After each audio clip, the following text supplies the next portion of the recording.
Toh kalau misalnya memang dia benar-benar sebagai manusia, sekarang nih, dia katanya disalib, mati, kubur, mati 3 hari. Yang ngurusin alam semesta itu siapa pada saat dia mati? Shalom, damai sejahtera bagi kita semua. Berkat melimpah-limpah bagi yang setia kepada Tuhan Yesus. Dalam video saya kali ini, saya akan coba menanggapi di sebuah platform medsos. Ada seorang mualaf yang kalau saya lihat situ sedang diwawancarai oleh seorang YouTuber dari pihak mereka. Tapi kalau saya nilai atau saya tanggapi video itu, saya kira yang menamakan diri dengan nama Koasen tersebut, menurut saya adalah penistaan serta penghujatan dengan cara mengolok-ngolok Tuhan atau sesembahan agama lain dengan mengesampingkan atau menciderai nilai toleransi di Indonesia, cara kita hidup di Indonesia atau cara kita berpancasila. Dengan posisi mualaf tersebut yang bukan Kristen dan coba memasuki dan bahkan mengolok-ngolok dengan cara menertawakan firman di dalam Alkitab orang lain dengan menafsir, saya kira itu adalah hal yang bisa dikatakan mencoba untuk bagi saya menista serta menghujat firman Alkitab atau agama orang lain. Saya sebagai pemberita Injil, saya akan coba menanggapi apa yang dikatakan antikristus tadi mengenai ketuhanan yang orang Kristen imani, yaitu Yesus Kristus sebagai Tuhan. Dia mengatakan tadi bahwa Yesus mati di kayu salib. Siapa yang mengurus alam semesta? Dia mengatakan juga tidak masuk akal. Di dalam pengajaran setiap agama berbeda dalam menanggapi ketuhan mereka masing-masing. Contoh di agama Kristen. Di agama Kristen beriman bahwa Bapa, Firman yang adalah Tuhan Yesus itu sendiri, dan Roh Kudus adalah satu.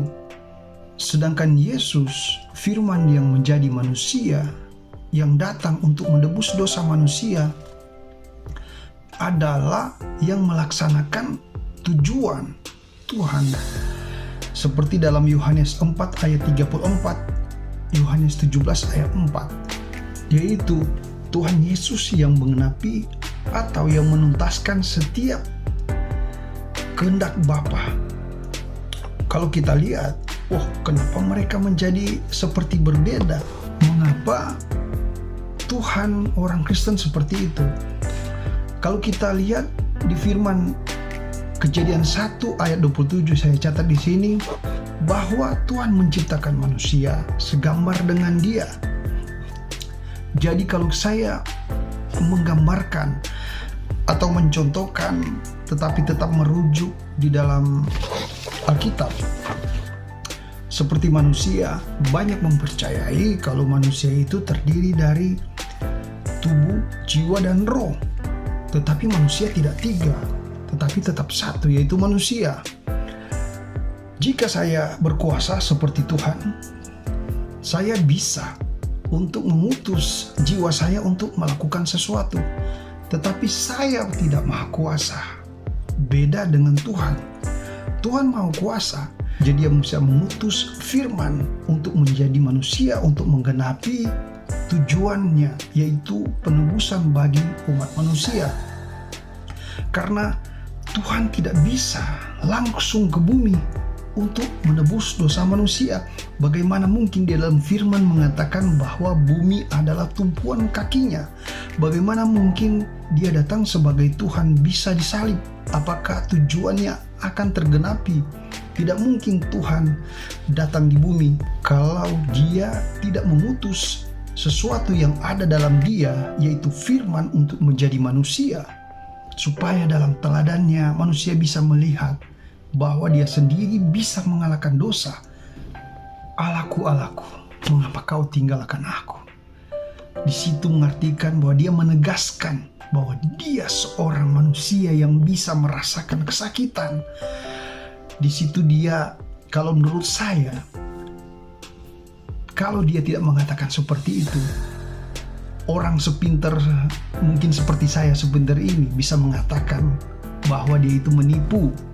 Jika pada saat disalibkan ternyata dia Tuhan, ternyata dia hanya mengarang sesuatu, mengarang penyaliban, padahal dia tidak merasakan kesakitan.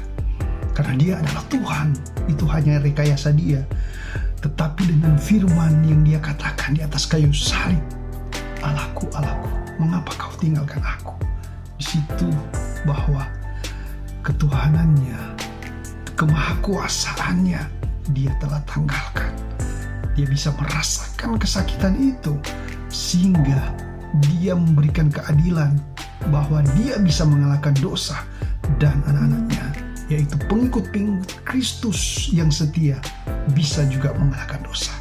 Bahwa dia datang ke bumi untuk mengajarkan, dia datang ke bumi untuk melayani, dia datang ke bumi untuk memberi petunjuk bahwa setiap manusia yang mengikuti, yang setia dalam kehendaknya, yang di dalam naungannya, akan mendapatkan jalan untuk menuju Bapa di sorga. Di dalam video di depan tadi, Antikristus itu juga mengatakan, baru ketika Yesus mati, dikubur, dan 3 hari baru bangkit. Dalam 3 hari itu, siapa yang memerintah alam semesta? Di dalam firman mengatakan, waktu Tuhan Yesus mengajar berdoa, dia mengatakan, Bapa di dalam sorga. Bapa berkuasa dalam kerajaan sorga. Dan Tuhan Yesus diutus, firman yang ada di dalam dia diutus untuk menuntaskan pekerjaan di bumi. Dan Roh Kudus bersama-sama dengan dia. Jadi di sorga, Bapa yang menguasai sorga, yang memerintah kerajaan sorga. Tetapi seperti terpisah Bapa dengan Tuhan Yesus. Tetapi dalam firman mengatakan mereka satu. Itulah nilai, itulah kemahakuasaan Tuhan Kristen, Tuhan para pengikut Kristus. Itu adalah perbedaan antara Tuhan Kristen dengan Tuhan lainnya. Mungkin saya tidak tahu Tuhan lainnya bagaimana, tetapi Tuhan Kristen berkuasa. Kemanapun dia pergi, tetap sorga ada dalam jangkauan kemahakuasaan dia. Jadi kalau kita mengatakan bahwa Tuhan Kristen tidak masuk akal, kalau saya pikir jika Tuhan itu masuk akal, jika Tuhan itu saya bisa jangkau dengan akal saya, bagaimanakah Tuhan itu? Apakah Tuhan itu penuh kuasa? Apakah Tuhan itu bisa dijangkau dengan akal manusia? Tetapi Tuhan saya dikatakan dalam firman, pekerjaan Tuhan tidak bisa diselami. Tidak semua Tuhan bisa membukakan terang benderang kepada hanya sebatas besar seperti tangan saya, otak saya. Karena Tuhan itu begitu besar, tidak bisa dijangkau dengan otak manusia yang hanya kecil. Jadi begitulah kemahakuasaan Tuhan saya. Dia bertugas di bumi, dia melakukan pekerjaannya di bumi, dan di dalam kerajaan surga, karena dia Tuhan, tetap dalam kemahakuasaan. Dalam akhir video saya hanya bisa mengatakan untuk memperingatkan dan menegur secara kasih bagi kita yang hidup dalam toleransi, yang hidup dalam naungan Pancasila di dalam NKRI ini, bagaimana kita tetap menghormati sesama agama lain. dengan tidak mengolok-olok agama lain, tidak bebas menistakan, tidak bebas menghujat firman ataupun Alkitab dari agama lain. Shalom untuk kita semua. Tuhan Yesus memberkati.